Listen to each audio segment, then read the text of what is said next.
One, two, three, four. La petite voix, la petite voix. Bonjour et bienvenue dans cet épisode bis, histoire de prolonger la discussion avec mon dernier invité. Quitte à passer un moment avec des thérapeutes en les interrogeant sur leur parcours et leur métier, autant en profiter pour leur demander aussi des conseils pratiques. Dans cet échange, publié une semaine après le premier entretien, je retrouve donc mon invité pour évoquer une problématique concrète de bien-être ou de développement personnel. En numérologie, il y a plein d'études et d'angles d'attaque possibles. Le chiffre de notre mission de vie, l'expression, etc. Et il y a un chiffre intéressant, c'est celui de la météo de notre année. Et oui, quand on fête notre anniversaire, on entre dans une nouvelle année avec une certaine tonalité. C'est ce dont nous parle Edwige Berthaud, numérologue, dans ce nouvel épisode. Alors prenez un papier, un crayon et surtout vos notes. Salut Edwige, bienvenue à nouveau dans La Petite Voix. Salut Herveline. Tu vas bien depuis la dernière fois ? Nickel. Bon, alors, on a beaucoup parlé de numérologie et de la manière dont tu jouais avec, j'ai presque envie de dire, la dernière fois. Oui, c'est vrai. Et là, est-ce que tu peux nous donner des outils pour qu'on joue nous aussi, et en tout cas qu'on en ait un léger aperçu. Oui. En fait, ce que tu m'as proposé pour qu'on puisse faire que chacun là qui nous écoute puisse en saisir vraiment de très très larges tendances, c'est travailler sur notre année personnelle. Avant qu'on se lance dans le détail de chaque année, je pense que ça peut être intéressant, Edwige, qu'on réexplique qu'il y a deux choses différentes dans la numérologie. Il y a notre numéro qui est vraiment lié à qui on est, notre personnalité, notre année de naissance. C'est pas ça dont on va parler aujourd'hui. Ce dont tu veux nous parler aujourd'hui, c'est comment, quand on passe d'une année à l'autre, à chaque date anniversaire, on va rentrer dans une nouvelle année qui va vibrer d'une certaine manière. Oui, effectivement. En fait, la numérologie se base sur la date de naissance. Donc, dans une date de naissance, on a un jour, un mois et une année de naissance. Tout ça correspond au chemin de vie. Donc ça, c'est un numéro qui est très important et que l'on garde à vie, que l'on fait évoluer dans les plus et dans les moins. Et chaque année à date anniversaire, donc on change de numéro tous les ans. On passe effectivement dans une année 1, année 2, année 3, année 4, etc. Et effectivement, quand on a un chemin de vie, par exemple 5, mais quand on est dans une année 7, c'est pas le même numéro. Donc, quand on a une année de chemin vie 5 et une année personnelle 5, on est beaucoup plus à l'aise. Donc, effectivement, dans les exemples que je vais donner après, ce sont vraiment des tendances, pas du tout ciblées, pas précises. Il faut prendre en compte le chemin de vie, votre autre numéro avec vos noms et prénoms, et tout un ensemble qui fait le thème, ou beaucoup plus complexe. Mais là, je voulais vraiment faire quelque chose de très simple. Je ne peux pas vous dire si c'est une bonne ou une mauvaise année. Et d'ailleurs, j'évite de faire ça parce que c'est toujours une bonne année. Il va y avoir des moments plus compliqués ou des moments plus fluides, effectivement. Si c'est une carte qu'on a l'habitude de jouer, ce sera parfait. Par contre, si c'est l'opposé, il faudra avoir peut-être tendance à se dire, ok, bon, cette année, c'est pas ouf, mais je vais y arriver. Et puis, il y aura d'autres choses à apprendre. Ok, super. Bon, maintenant qu'on a toutes ces infos-là, on va pouvoir se lancer dans le détail. Donc, je vais donner un exemple. Oui, moi, je veux bien qu'on fasse le cobaye. Moi, je suis née le 30 août. Donc, oui. Ok, je prends le 30 et le 8. Okay. Donc, ça fait 30 plus 8, ça fait 38. Et 8 plus 3, ça fait 11. Et on réduit encore à 2.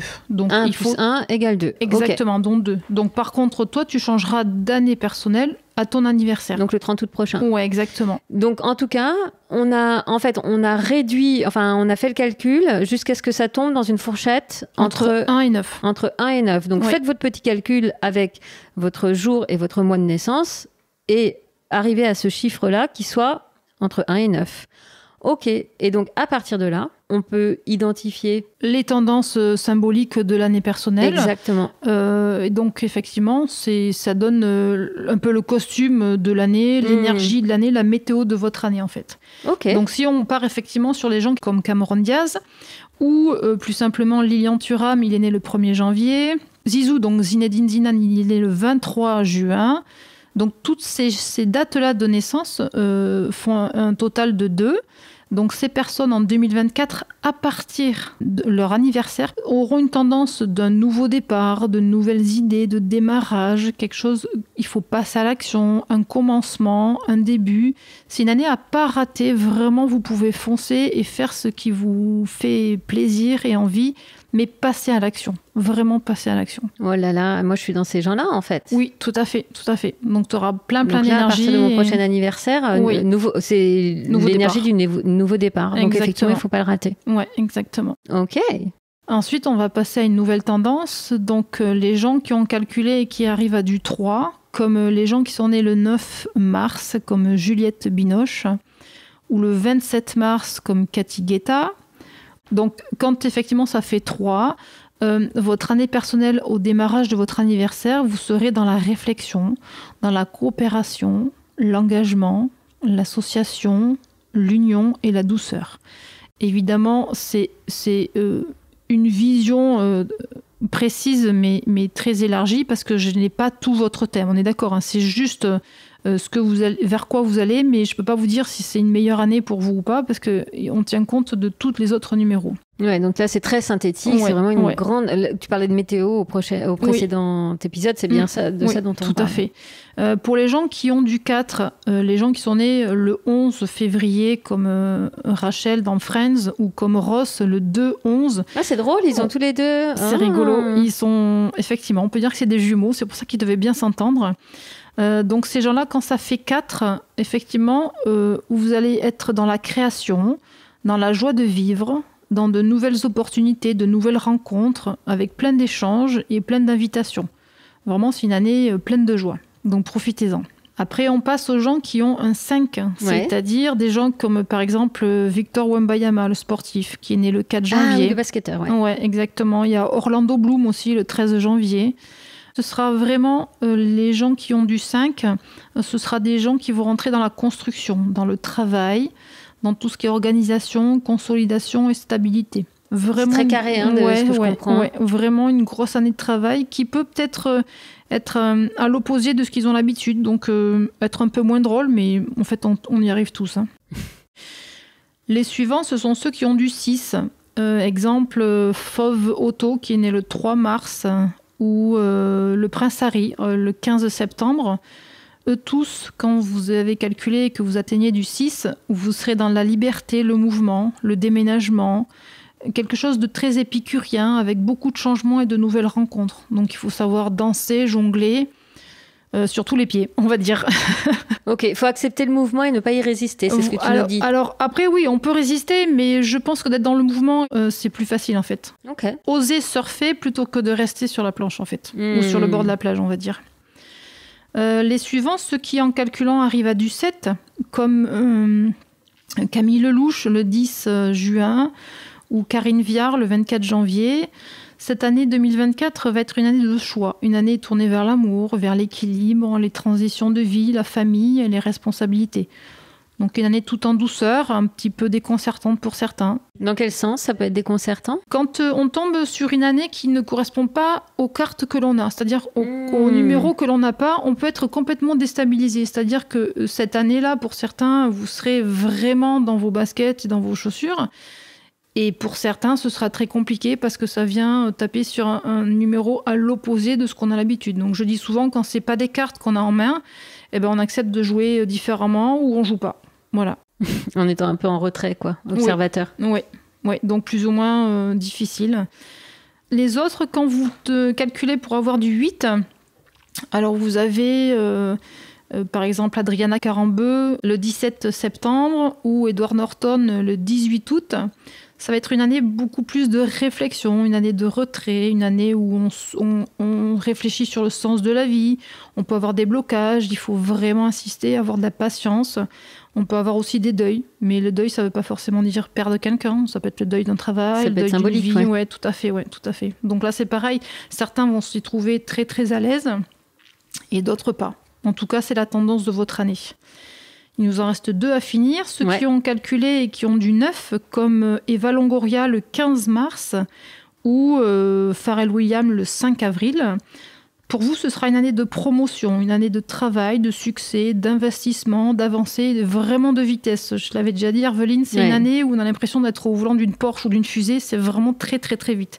Ne laissez pas passer les occasions, avancez, foncez, tout va fonctionner. Donc là, pareil, si c'est une énergie que vous n'avez pas, vous serez peut-être un peu déstabilisé, mais en tout cas, ça va aller très très vite.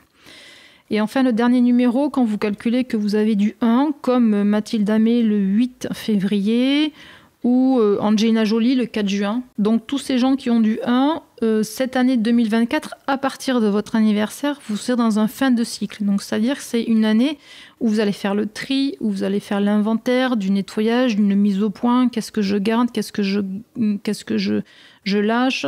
Je change mes habitudes. En tout cas, je fais beaucoup de nettoyage. Il peut y avoir aussi une certaine rupture d'une vie passée, en fait. Donc, une année très émotionnelle. Très émotionnelle. Je souris parce que je suis dans cette année-là. Oui. Donc, Oui. Je confirme. Oui. Mais par contre, certains seront très à l'aise parce que c'est une carte qu'ils ont. Je le dis toujours. Il n'y a pas de bon, c'est vrai que je ne l'ai pas dit, il n'y a pas de bon ou de mauvais numéros. Tous nos numéros nous correspondent et on sait s'en servir. Mais effectivement, il y a des jours où on n'a pas envie de s'en servir comme il faudrait. Et puis ça arrive, on est humain en fait. Ok. Eh ben, merci, c'est vraiment un petit aperçu là que tu nous as fait. Mais merci Edwige, ça nous permet de comprendre aussi concrètement comment ça fonctionne. Ça me donne super envie de te proposer... Elle me regarde avec des grands yeux en disant « Qu'est-ce qu'elle va encore me faire ?»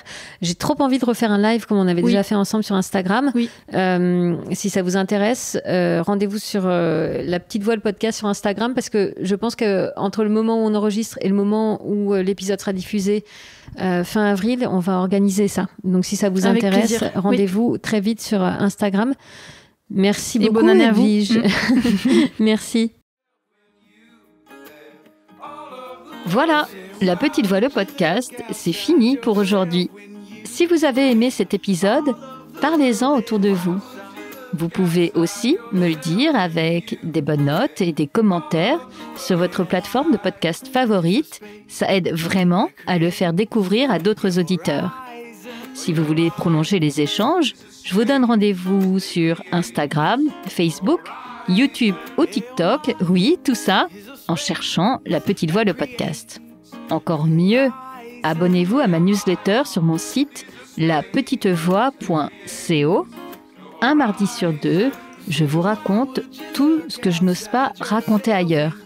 Alors prenez soin de vous et je vous dis à bientôt.